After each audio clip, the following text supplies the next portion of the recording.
Bonjour à tous, je suis Mathieu Vermos, CCO de Dalenis, je suis Mathieu Vermos, CCO de Dalenis, et je vais avoir le plaisir aujourd'hui d'animer cet atelier avec Arthur Delongeau. Bonjour à tous. Donc aujourd'hui, on va parler de migration de SP2, qui, comme vous le savez, est un sujet assez brûlant dans l'actualité, et on va voir également que ça va s'accélérer. Dans ce contexte-là, Dalenis, ce qu'on souhaite, c'est maintenir votre performance et maintenir votre conversion. Et l'idée aussi aujourd'hui, ça va être de vous donner quelques clés, à la fois de compréhension et de comment on travaille pour finalement vous accompagner au mieux. Un petit point sur la DSP2 et finalement le changement de paradigme qu'on est en train de vivre. Il y a 3 points clés, je dirais, à garder en mémoire. Le premier, c'est que toute transaction à partir du 15 mai 2021, donc dans moins de 2 mois, se verra systématiquement authentifiée. Alors, authentification ne veut pas forcément dire déclenchement du 3DS, et on le verra dans la suite de cet atelier. Le deuxième élément, c'est que le 3DS V2, au-delà de l'authentification qui va quand même plutôt augmenter avec ce passage en 3DS V2, introduit également l'arrivée de nouveaux modes d'authentification des transactions. Comme vous le savez, aujourd'hui en France, massivement, on authentifie les transactions. Quand on parle de 3DS, il y a ce qu'on appelle le SMS va progressivement disparaître au profit de ce qu'on appelle le two-factor authentication, qui sont des méthodes d'authentification plus sécurisées. Mais ça va également amener les consommateurs demain à avoir des chemins, des parcours d'authentification de leurs transactions différents. Et le troisième élément, c'est que le déclenchement et la décision de finalement déclencher un 3DS V2 et ce qu'on appelle une transaction challengée, en dernier recours, cette décision pourra être prise par les banques émettrices, là où aujourd'hui, c'est le choix et le seul choix du marchand. Donc, on voit bien qu'il y a un changement profond et que ces changements profonds vont avoir des impacts. Nous, notre enjeu, ça va être de les mitiger et de vous amener à toujours conserver le maximum de performance. Un rappel du calendrier des obligations de résultat. Comme je vous le disais, un des grands enjeux de la DSP2 est ce qu'on appelle le paquet RTS dans cette DSP2, RTS pour Regular Technical Standard, c'est que l'ensemble des transactions, maintenant, se verront authentifiées. Et par rapport à cette authentification des transactions, un planning a été mis en place. Là, ici, vous avez le planning qui a été mis en place sur la France, mais chaque pays, finalement, au niveau européen, a mis en place son calendrier. Et ce que ça veut dire, c'est que depuis octobre 2020, des premières transactions se sont vues opposer une authentification systématique. Donc, on a commencé avec des transactions à plus de 2 000 €. Ça a commencé en octobre 2020. Aujourd'hui, comme vous pouvez le voir sur la slide, on est en mars 2021 et les transactions à plus de 250 € sont désormais authentifiées. Les transactions à plus de 250 €, et on le verra sur le slide d'après, ça représente uniquement 3,5% des transactions du marché e-commerce actuellement, ce qui veut dire que les prochaines tranches qui vont arriver à partir du 15 avril et a fortiori du 15 mai vont être déterminantes, puisque c'est là où l'essentiel des transactions vont être concernées par vraiment la mise en place et l'application de plein exercice de la DSP2. L'objectif également, et l'objectif notamment du régulateur, c'est de faire baisser structurellement les taux de fraude. Et donc, du coup, ont été fixés des seuils de fraude par tranche de transaction. Pour les transactions entre 0 et 100 €, un seuil de fraude à respecter qui devra être inférieur à 13 points de base, 0,13%. Pour les tranches entre 200 et 250 €, un taux de fraude inférieur à 0,06%. Et enfin, pour la tranche entre 250 et 500 €, un taux de fraude inférieur à 0,01%. Les transactions au-delà de 500 € devant être authentifiées fortement de manière systématique. Donc là, on voit des premières statistiques. Comme vous le savez, Dalenis est une entité à 100% de Natixis BPCE. BPCE étant le 4e groupe bancaire européen, et donc du coup nous donne une capacité d'analyse et finalement de collaboration avec cet émetteur très puissant, hein, puisque c'est 23 millions de cartes qui sont émises par le groupe, et du coup nous permet de manière collaborative de travailler avec eux et de voir finalement les tendances qu'on observe sur le marché. Donc, première tendance, c'est qu'on a un usage croissant des soft decline, obligatoirement, avec des transactions de plus en plus soumises à l'authentification forte. Rappelez-vous, dans le slide précédent, aujourd'hui, on est dans la tranche des transactions au-delà de 250 €. Donc, l'ensemble de ces transactions-là peuvent subir un soft decline. Et on voit bien que de mois en mois, eh bien, le volume des soft decline augmente. Le deuxième élément, c'est la répartition des transactions, et je reprends mon point juste précédent, c'est qu'aujourd'hui, les transactions à plus de 250 €, ça ne représente que 3,5% globalement des transactions. Donc, on voit bien que les tranches de transactions inférieures à 250 €, qui représentent l'essentiel, vont arriver donc à partir du 15 avril pour les transactions entre 100 et 250 € et à partir du 15 mai pour l'ensemble des transactions. Aujourd'hui, qu'est-ce qu'on constate dans les faits au niveau de la répartition des transactions? C'est que l'essentiel encore, la grande majorité encore des transactions ne sont pas soumises à authentification, à hauteur de 68%. Pour 25% par ailleurs des transactions, elles sont encore soumises au protocole actuel, ce qu'on appelle le 3DS-V1. Et enfin, 7% seulement sont exposés au 3DS-V2. Donc, on voit bien qu'à la fois, on a un planning qui est relativement court et une montée en puissance nécessaire de cette migration vers le 3DS-V2 qui maintenant va devenir de plus en plus un impératif. Merci Mathieu. Alors effectivement, hein, tu l'as très bien expliqué, à partir du 15 avril, on va avoir une montée en flèche importante du soft decline. Et donc, ce qu'il faut retenir, c'est que si vous restez entre les Secure V1 au 15 mai prochain, 100% de vos transactions seront rejetées par l'émetteur par un soft decline. Si vous restez entre les Secure V1, vous n'aurez pas la possibilité de demander d'exemption, qui sera le seul moyen d'offrir du frictionless à vos clients. Et puis, un dernier point, au 15 mai prochain, les frais scheme 3DS V1 seront revus à la hausse et donc des frais plus importants vous seront imputés. Ce qu'il faut se dire, c'est que ne pas passer en 3DS V2 va impacter l'acceptation et donc avoir un impact direct sur votre chiffre d'affaires.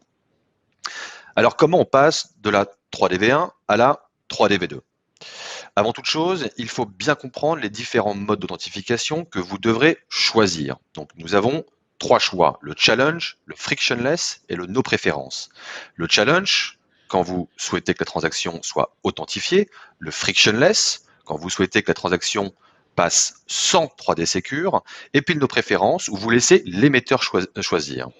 Alors, quelques cas concrets, vous demandez du frictionless à l'émetteur, et l'émetteur vous répond frictionless. 1. La responsabilité de l'impayé sera imputée au marchand, car vous aurez été certain que la transaction n'est pas frauduleuse. Et 2. Le frictionless approuvé par l'émetteur garantit à lui seul une transaction authentifiée sans avoir à demander au porteur une authentification forte. Vous demandez du frictionless, et dans ce cas, l'émetteur vous répond challenge. Cela indique que l'émetteur impose au porteur une authentification forte. Dans le cadre des marchands qui gèrent leur propre moteur de règles, par exemple, et qu'une transaction matche avec une règle de fraude, vous pourrez à tout moment demander du challenge, et donc une authentification forte. À ce moment-là, la responsabilité de l'impayé revient à la charge de l'émetteur. Et puis, vous avez nos préférences. Quand vous ne savez pas quoi faire, à ce moment-là, nous avons nous-mêmes un moteur de règles chez Dalenis que nous customisons en permanence avec nos clients et pour lequel on peut choisir de choisir du frictionless ou du challenge. Dans les deux cas, l'impayé ne sera pas à la charge du marchand. Voilà un petit peu les 3 choix que vous devrez faire. Alors, maintenant que vous avez fait votre choix, il faut aussi que l'émetteur fasse le sien et puis qu'il fasse le bon. Pour ce faire, il faut que vous, marchands, puissiez mettre à disposition de l'émetteur un certain nombre de données. Chez Dalenis, avec le recul, comme le disait Mathieu, d'un grand groupe comme BPCE et sa casquette acquéreur et émetteur et des données que nous avons à notre disposition, nous pouvons accompagner nos marchands en faisant de la qualité et non de la quantité, et donc aller chercher le meilleur taux de conversion possible. Il faut noter que le protocole EMV aujourd'hui propose une centaine de champs, quand Dalenis, aujourd'hui, va vous proposer uniquement un set de quelques champs. Alors, ces quelques champs, ils sont expliqués ici, effectivement, c'est de nous fournir, et à l'émetteur, bien évidemment, l'adresse de livraison, l'adresse, le numéro de téléphone du porteur, l'email du porteur, des données comportementales sur le type de panier. Voilà, on a un set de champs qui n'est pas de 100, mais de quelques champs. Et avec ça, on va pouvoir gagner en performance. Alors, beaucoup de nos marchands pensaient que la mise en place d'une telle rentrée en vigueur allait être lourde en matière d'intégration. Et pour autant, ce n'est pas le cas. Finalement, vous allez devoir faire un choix et mettre à disposition de l'émetteur une dizaine de champs. Et on considère qu'avec ces 10 champs, effectivement, on va vraiment gagner en performance. Et enfin, pour terminer, une information importante, on a effectivement des transactions qui sont hors scope RTS, et puis nous avons dans le scope RTS des exemptions. Alors le hors scope, il est évident que pour des transactions par lesquelles le porteur n'a aucune action, effectivement, on ne lui impute pas de l'authentification forte. D'accord, comme le moto, comme des porteurs hors Union européenne, ou bien sinon quand un paiement est déclenché par le marchand et non par le porteur. Et puis, on a les exemptions. Alors, effectivement, ces exemptions, elles vont concerner des petits montants, inférieurs à 30 euros, des paiements récurrents, des bénéficiaires de confiance. Alors, le bénéficiaire de confiance, par exemple, hein, c'est le porteur qui va choisir sur son application de sa banque si derrière, demain, dans ses futurs paiements, il décide de faire confiance au site marchand. Et puis, des cartes professionnelles. Je vais laisser désormais Mathieu vous répondre sur la partie Transaction Risk Analysis et puis conclure. Merci Arthur. Effectivement, on fait un point un peu plus en focus sur ce qu'on appelle la TRA. C'est un terme que vous allez, si vous ne l'entendez déjà pas aujourd'hui, mais dont vous allez de plus en plus entendre parler. La TRA, c'est la Transaction Risk Analysis. Et finalement, notre position d'un point de vue produit chez Dalenis, c'est de dire deux choses. La première, c'est, comme je l'expliquais, on a une proximité très forte avec groupe BPCE. On connaît très bien les équipes qui gèrent la protection des plateformes d'émission du groupe et ça nous permet, par cette proximité, d'avoir une bonne analyse de données et finalement de savoir comment vraiment optimiser les taux de frictionness puisque votre enjeu, vous, en tant que commerçant, c'est de proposer les parcours les plus fluides à vos porteurs. Ça, c'est le premier point. On représente 20% de part de marché des porteurs cartes en France. Donc, on voit que c'est un levier d'optimisation supplémentaire qui est à la portée de Dalenis et qui sera mis à la disposition de ses partenaires marchands. Premier élément. Le second élément, c'est que sur la base de ce travail qui est fait avec un émetteur puissant et avec, bien évidemment, la participation du marchand, vous imaginez bien que ce travail, on va pouvoir également le mettre à profit de l'ensemble des autres banques françaises et européennes, puisque dans ce cadre-là, on se retrouvera comme tout opérateur de paiement du marché, mais par le travail de finesse qu'on aura réussi à faire, nous, en interne, avec la proximité des BCE, on va avoir vraiment un avantage pour proposer du frictionless pour des tranches de transactions allant de 0 à 250 euros, parce que c'est là que vraiment se situe le principal enjeu. Comme vous avez pu le remarquer, pour les transactions entre 250 et 500 euros, avec un taux de fraude demandé par le régulateur à 1 point de base, le challenge s'avère quasiment impossible. Il ne faut quand même pas se raconter d'histoire. Maintenant, sur le 0,250 euros, voilà, on a un vrai terrain de jeu. Pour beaucoup de marchands, ça représente l'essentiel de leurs transactions. Et c'est bien sur ce terrain-là qu'on veut et qu'on produit déjà un accompagnement qui est produit évidemment par les équipes opérationnelles sous la responsabilité d'Arthur.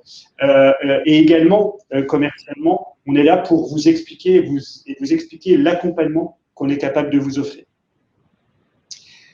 Pour conclure, on prend beaucoup la parole. On prend beaucoup la parole sur ce sujet-là. On a un certain nombre de documents qui sont à votre disposition sur l'ensemble des formats qu'on peut proposer, sites web, réseaux sociaux, etc.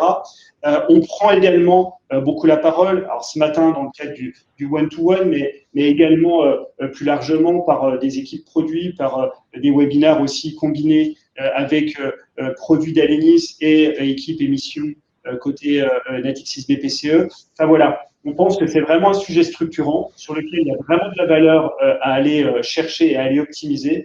Donc on est là à votre disposition pour vous aider sur ce changement profond qu'est la DSP.